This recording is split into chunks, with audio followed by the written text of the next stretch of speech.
على كل المامز وعلى كل المتابعين قناتي قناة طباخة هانم. معاكم غادة محمد، وهنعمل احلى رز حبة وحبة اللي هو بيبقى لونه جولد كالرز كده، او بيسموه السلفة وسلفتها. الرز ده جميل جدا وبيبقى جنب اكلات معينة حلوة قوي، بالذات البسلة بيبقى جنبها الرز ده طعمه خطير، وكمان الفاصوليا. تعالوا نشوف ايه مقاديرنا، بسيطة وسهلة. وانا اخترت النهاردة نوع مختلف من الرز عشان في ناس كتير قوي مش عارفاه، وهو كمان بيدي بهجة ولون جميل على سفرتنا. اتمنى الكل يجربه وهيبقى طعمه مختلف. تعالوا نشوف مكوناتنا بسيطة وسهلة، واتمنى الكل يجربه عشان ده طعمه مختلف للرز وفي ناس كتير مش عارفين. اول حاجة هنجيب كوبايتين من الرز، بنغسلهم ونصفيهم كويس جدا لان انا عايزة الرز ناشف تماما زي ما احنا شايفينه كده. الرز ناشف تماما بعد غسله. عندي على كوبايتين الرز معايا كوبايتين من الشوربه، لو مفيش شوربه يبقى كوبايتين من الميه المغليه. عندي معلقتين من الملح، والنهارده هنستخدم ملح الهيمالايا الوردي الجميل، شايفين لونه. انا بقيت استخدم ملح البحر وملح الهيمالايا، متوفر دلوقتي في السوبر ماركت، وانا عملت ريفيو عن انواع الملح وموجود فين.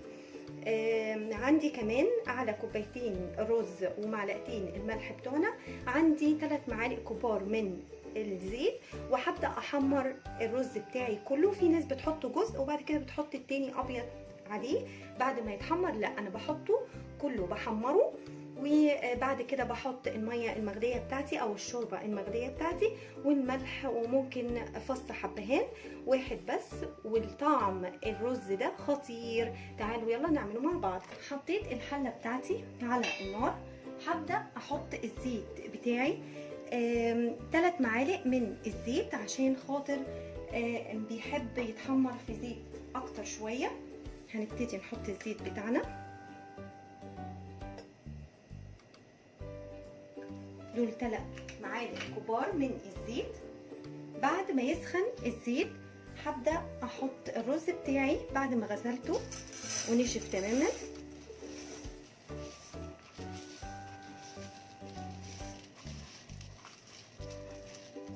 دول كوبايتين الرز بتاعنا،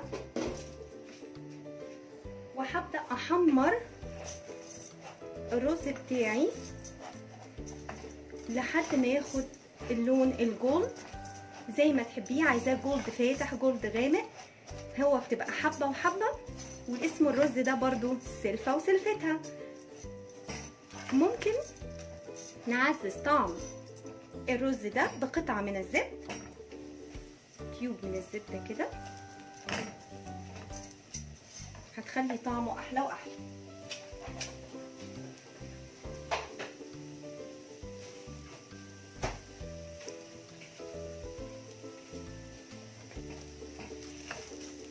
هنفضل نقلب تقليب مستمر عشان الرز بتاعنا ما يتحرقش من تحت وياخد كالرز حلوة قوي.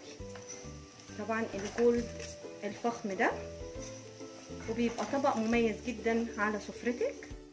بدأ الرز اهو يغير لونه، شايفينه. التقليب مهم جدا جدا في الوصفة دي عشان كل الرز ياخد الكالرز الجولد الجميل ده. هنستمر في التقليب لحد ما يدينا اللون المطلوب. كده الرز بتاعنا وصل للون الجولد الجميل، شايفين الالوان بتاعت حبات الرز، فين الوان حبات الرز جولد جميل جدا كده. لو عايزاه اغمق شويه بتسيبيه، هنحط معلقتين الملح بتوعنا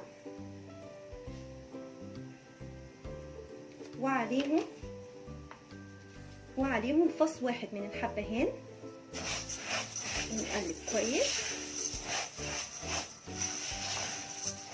والخطوه اللي جايه دي مهمه جدا، بالراحه خالص. هنحط الشوربه بتاعتنا او الميه المغليه، طبعا دول كوبايتين من الرز عليهم كوبايتين من الميه لحد ما الميه تغطي الرز. بالراحه عشان بيعمل بالراحه خالص عشان الرز بيعمل بابلز كده.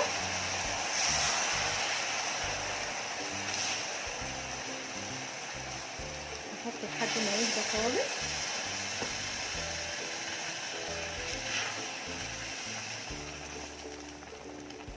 كده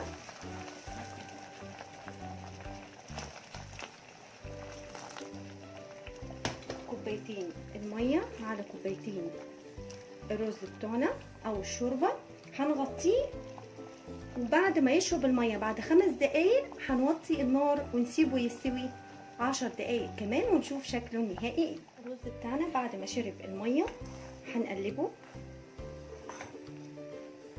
ونوطي عليه خالص ونسيبه 10 دقايق، هنشوف شكله النهائي ايه. وده شكل الرز بتاعنا بعد ما غرفناه.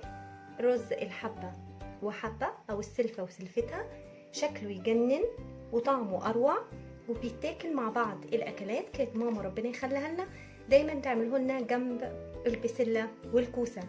اتمنى تكون الوصفة عجبتكم. لو عجبتكم الوصفة اعملوا لي لايك وشير وسبسكرايب، واشوفكم في وصفة جديدة مع غادة محمد من مطبخ طباخة هانم.